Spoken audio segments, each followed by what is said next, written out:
मित्रांनो, विवाह संस्थेकडे नोंदणी केली किंवा दलालाला पैसे दिले म्हणजेच लग्न जुळतात हा गैरसमज पहिल्यांदा डोक्यातून काढून टाका. लग्नासाठी आपण सर्वांनी मिळून प्रयत्न केले पाहिजे. मराठा लग्न अक्षदा मेंबरसाठी थेट संपर्क, मोफत मध्यस्थी व निवडक परिचय सदर सुरू करत आहे. आजच जॉईन बटनवर क्लिक करून आपली मोफत नोंदणी करा.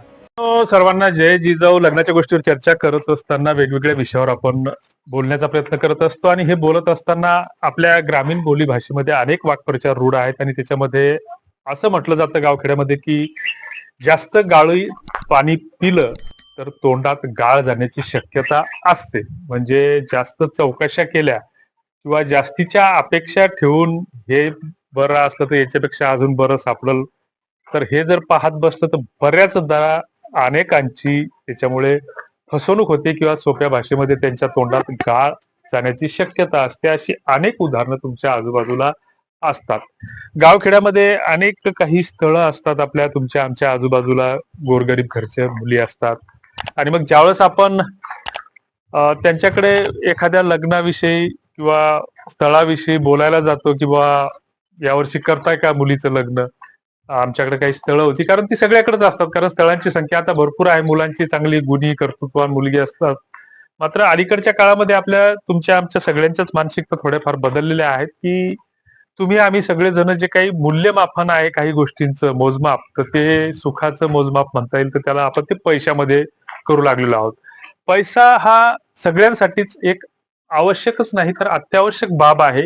मात्र पैशाला किती महत्व द्यायचं हे ज्याचं त्याला ठरवता आलं पाहिजे. नाहीतर मग काय होतं की त्याच्यातून मग पैशाच्या नादामध्ये आपण आपली मूळ संस्कृती परंपरा या सगळ्या गोष्टी विसरून त्याच्यामध्ये आपली फसगत होते. आणि मग होतं काय बऱ्याचदा की ती मुलगी असते, बाप अ, गरिबी पत्राच्या घरात राहणारा असतो आणि मग त्याच्यासाठी चांगली चांगली स्थळं येतात. मात्र तो त्याचा स्वतःच्या चौकशा सोडायला तयार नसतो आणि मग अशा स्थितीमध्ये 21, 22, 23वं वर्ष लागतं आणि मग ज्यावेळेस प्रत्यक्ष एखादं स्थळ पाहायला येतं, पसंती होते, तर त्यावेळेस मग तो कुठला तरी तिसरा चेक बहादर येतो आणि तो म्हणतो की हिचं या मुलीसोबत माझं आधीच लग्न झालेलं आहे. तर मग त्या ठिकाणी पोलीसच्या गाड्या पण येतात की मुलगी म्हणते मी सज्ञान आहे, मला अधिकार आहे, मी कुणासोबतही लग्न करेन. मग या अशा गोष्टी जर घडत असतील तर त्या घडण्यापेक्षा जे जर तुमच्या एखाद्या अपवादात्मक स्थितीमध्ये आता एखादी मुलगी शिक्षणच घेत असेल, एमबीबीएसचं शिक्षण असेल, तर ते पूर्ण केल्याशिवाय त्याला त्याच्यामध्ये व्यत्यय निर्माण होऊ शकतो, म्हणून त्याला पर्याय नसते. परंतु ग्रॅज्युएशन पर्यंत झालं आणि आपल्याला जर आपलं भविष्य कळत असेल किंवा आता आपल्या पोरीला काही कुठली नोकरी लागणारच नाही, तर मग एखादं आपल्या बरोबरीचं एखादं कुटुंब पाहून त्याचे दोनाचे चार हात पिवळे करायला काय हरकत नसावी असं आम्हाला वाटतं. तुम्हाला काय वाटतं ते तुम्ही कॉमेंट बॉक्समध्ये लिहिलं पाहिजे. बऱ्याचदा असं होतं की चांगल्या चांगल्या श्रीमंत घरच्या मुली पण आम्हाला एक त्या मित्रानं एक बायोडाटा टाकला. बायोडाटा टाकल्याच्या नंतर म्हटलं भाऊ ही मावस बहीण आहे माझी आणि हिच्यासाठी एखादं स्थळ तुमच्या लक्षात असलं तर सुचवा.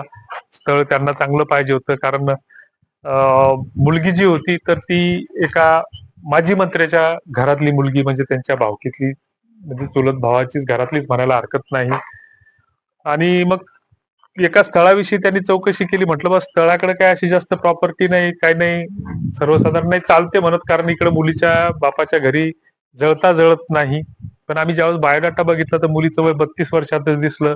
तिचं जे काही 16, 17, 20व्या वर्षापर्यंत, 24व्या वर्षापर्यंत जे काही मुलाचं मुलीचं जे काही नैसर्गिक सौंदर्य असतं किंवा चेहऱ्याचं जे काही सौंदर्य असतं, तर त्याच्यामध्ये मग वयानुसार बदल होत जातो. मग जी काही लोभस किंवा गोंडस मुलं मुली दिसतात तर ती 28व्या 30व्या वर्षी दिसतीलच असं नाही. आणि मग कुठेतरी जसं जसं वय वाढत जातं तसं तसं आपला चेहरा भेसूर वाटायला लागतो. ह्या गोष्टी अनेकांच्या बाबतीत घडतात. आणि मग त्यांना विचारलं मुलीचं वय तर 32 आहे, शिक्षण बघितलं तर जेमतेम ग्रॅज्युएशन पर्यंतच, मग एवढ्या वर्ष लग्न लांबलं कशासाठी? तर मग सुरुवातीच्या काळामध्ये ग्रामपंचायत सदस्य आला तर नाही सरपंच पाहिजे, सरपंच आला तर मग पंचायत समिती सदस्य पाहिजे, पंचायत समिती सदस्यावरच्या अपेक्षा जिल्हा परिषद सदस्यावर गेल्या, नाही मग सभापतीच पाहिजे, नाही मग आम्हाला आमदारच असला पाहिजे, नाही मग आमदाराचा मग एखादा मंत्रीच असला पाहिजे.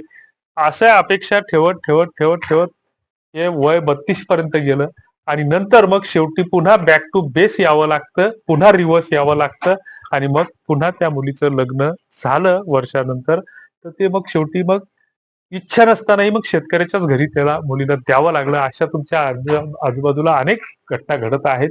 आणि मग ज्यावेळेस आपण ओरडतो बोंबलतो की मुलींच्या बापांच्या अपेक्षा वाढल्या, तर हा आरोप काहीसा एकतर्फी असेल, परंतु याच्यामध्ये बऱ्याच अंशी वस्तुस्थिती आहे. तर ज्या काही चित्रविचित्र घटना घडत आहेत, तर त्याच्यासाठी आपणही कुठेतरी जबाबदार आहोत आणि त्या जबाबदारीनं जर हा व्हिडिओचा संवाद तुमच्यापर्यंत पोहोचला असेल, तर वेळेतच मुलीच्या लग्नाबाबत विचार करा. मुलांच्या लग्नाबाबत सुद्धा वेळीच विचार करा आणि मुलांवर सगळ्यात जास्त लक्ष ठेवा मुलीपेक्षा. कारण मुली फक्त पळून जाण्याचीच भीती आहे. परंतु मुलांच्या बाबतीमध्ये मुलं कधी तुमचे म्हणजे लोफर मुलांच्या संगतीला लागतील आणि भंटल होतील आणि ते दारू प्यायला शिकतील, ऑनलाईन जुगार खेळायला शिकतील याची गॅरंटी नाही. कारण याच्यामुळे अनेक कुटुंब बर्बाद होत आहेत, उद्ध्वस्त होत आहेत. तुम्हाला याबद्दल काय वाटतं ते कमेंट बॉक्समध्ये नक्की कळवा. धन्यवाद.